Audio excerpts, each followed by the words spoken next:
今日我哋想講一場咧震驚國際嘅事件啊，就係咧尼泊爾嘅 Z 世代嘅示威同埋騷亂噶。咁呢場風暴啊，點解會咁突然之間爆發嘅呢？點解一個社交媒體嘅封鎖會演變成為咧數千甚至以萬計嘅青年咧走上街頭，最終咧搞到咧國會大火，希爾頓酒店被焚毀，甚至乎前總理夫人都葬身火海啊！咁今日大概用10分鐘嘅時間咧，為大家一次過了解成件事嘅背景、經過同埋咧破壞嘅場面、政府嘅反應，仲有國際社會點樣回應啦。喺開始之前，希望大家免費訂閱我頻道、subscribe 我 channel、comment、like 同埋 share 埋俾你朋友啊！如果可以嘅話咧，免費 join 埋我 Patreon 作為後備。行有餘力嘅話咧，可以喺 Patreon 嗰度咧每個月請我飲咖啡嘅噃。另外咧，我有一個最高級別嘅會員，咁啊有額外嘅內容啊、敏感嘅議題同埋一啲付費嘅內容俾大家嘅。多謝大家。大家好，我係 Wally Magazine 嘅主持。故事要由今年9月講起啦。咁啊，尼泊爾政府咧突然之間宣布封鎖 Facebook 啊、WhatsApp 啊、Instagram 啊、X 啊等等啦，連 LinkedIn 咧都係 block 埋添。等等呢啲社交媒體咧，26個社交媒體咧封鎖晒。咁啊話係因為咧佢哋冇註冊，仲話佢哋咧散播假消息添。咁啊呢個舉動咧觸發咗年青人嘅憤怒啊，因為喺呢個資訊自由已經唔多嘅國家咧，社交平台咧仲要係佢哋唯一表達不滿同埋咧組織行動嘅渠道添。咁啊喂，仲有啊，連 YouTube 咧都睇唔到喎，即係我呢啲片佢都睇唔到喎。嗱，但係咧其實啊，深層次嘅原因咧係因為咧長期嘅貪腐啦嚇，經濟差，頭先貪腐係講緊政府啦，就業不足啦。咁啊，積壓咗好多民怨啊！咁呢一代嘅年青人咧，即係所謂嘅 Gen Z 啦，咁咧本來咧對政治咧就已經非常不滿啦。封網咧其實只係壓死駱駝嘅最後一根稻草啦。咁啊，瞬間咧引爆咗全國性嘅抗議。咁啊嗱，講緊事發嘅經過先。喺9月8號咧，大批示威者咧湧上加德滿都嘅街頭啊！咁口號係咧取消貪腐。咁啊，解除封網，最初嘅係由咧和平嘅集會，但係咧人數越嚟越多，局勢咧直接失控添。咁啊，好多示威者咧就衝破路障啊，直接闖入國會大樓，場面非常之混亂啊！警方咧立即咧出動呢個高壓嘅水炮、警棍、催淚彈咧同埋橡膠子彈去驅散，但係咧因為人潮太多啦，最後咧都係開咗實彈添。嗱，根據咧官方嘅資料統計啦，單喺咧首都嘅衝突咧，就已經造成咧最少19人嘅死亡噶，仲有咧過百人嘅受傷添。嗱，之後咧抗議迅速咧蔓延到去全國嘅好多個城市，9號啦同埋10號咧都有大規模嘅衝突噶。嗱，今次示威咧唔單止係遊行添，仲演變成為咧嚴重嘅騷亂啊！咁有幾個重要嘅地標咧都中招。嗱，首先咧就係咧國會嘅議事堂啦，抗議者闖入之後咧就縱火，主要嘅大廳被焚毀啊！咁啊外牆咧燻黑，成個象徵國家嘅權力嘅建築咧都差唔多報銷啦。咁啊政府嘅機構咧，包括咧最高法院同埋其他嘅部門嘅大樓啦，咁啊被打爛同埋縱火啊！嗱，總理咧奧里嘅私人官邸啊，亦都被示威者咧放火焚燒添啊！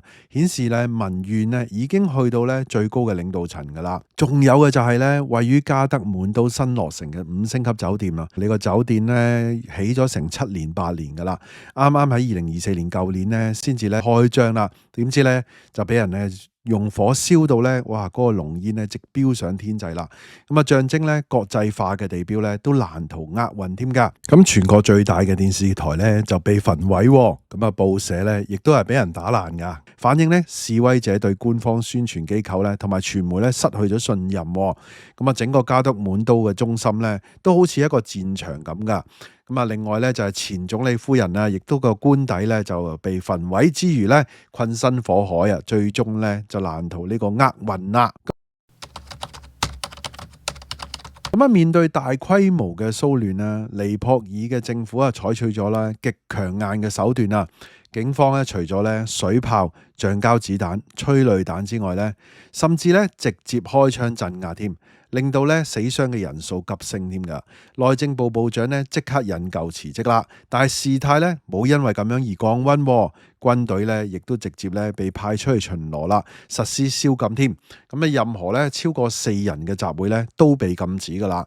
去到咧9月嘅10號啊，連續2日嘅流血衝突咧，已經造成超過25人嘅死亡，600人以上嘅受傷。最終首相奧利咧為咗平息民憤咧，宣布咧辭職下台噶。政府咧同時宣布咧恢復社交媒體嘅服務，咁啊企圖咧想舒緩翻成個民怨咁樣啦。不過咧，示威者冇因為咧首相落台而收手，佢哋提出咧更進一步嘅訴求啦，要解散國會啦，立即改組政府，並且咧要由咧前首席大法官咧蘇希拉卡爾基咧帶領臨時政府添，咁啊推動咧選舉改革。咁啊呢啲要求咧反映咗啊年青人咧再唔相信依家政府現有嘅任何班子添噶。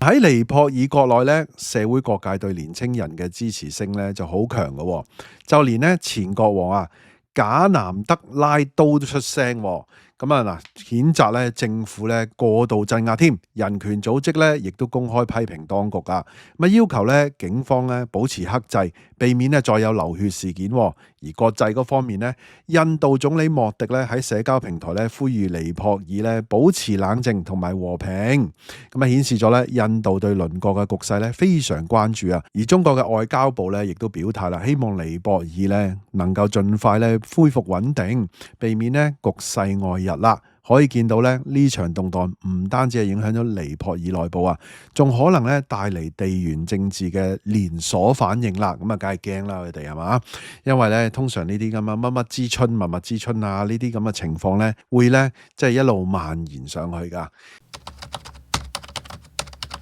咁啊嗱，總結嚟講咧，今次尼泊爾嘅 Gen Z 嘅示威咧，其實係一場咧封鎖社交媒體引爆嘅，但其實咧係長期嘅民怨嘅積聚啊，而引出嚟嘅一個大爆發嘅。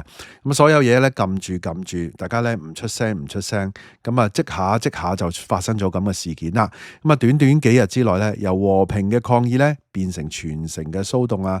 咁啊，你嘅國會、法院啊、酒店啊、官邸啊，都遭受到破壞啊，超過20人嘅喪命啦，幾百人嘅受傷，最後咧逼到首相落台啦。咁呢次事件咧，再度提醒咧，所以依家啲年青人嘅聲音咧，真係唔可以忽視啊！加上咧，社會可能講緊係貪腐啊等等啦，咁啊，你話撳住啲社交媒體啊，撳晒佢得唔得咧？咁樣，而起碼咧，你見到尼泊爾嘅情況，呢件事肯定唔 work 啦。可唔可以撳咗 YouTube 咧？撳咗 WhatsApp 咧，撳咗 Facebook 咧，似乎係唔得噶咯。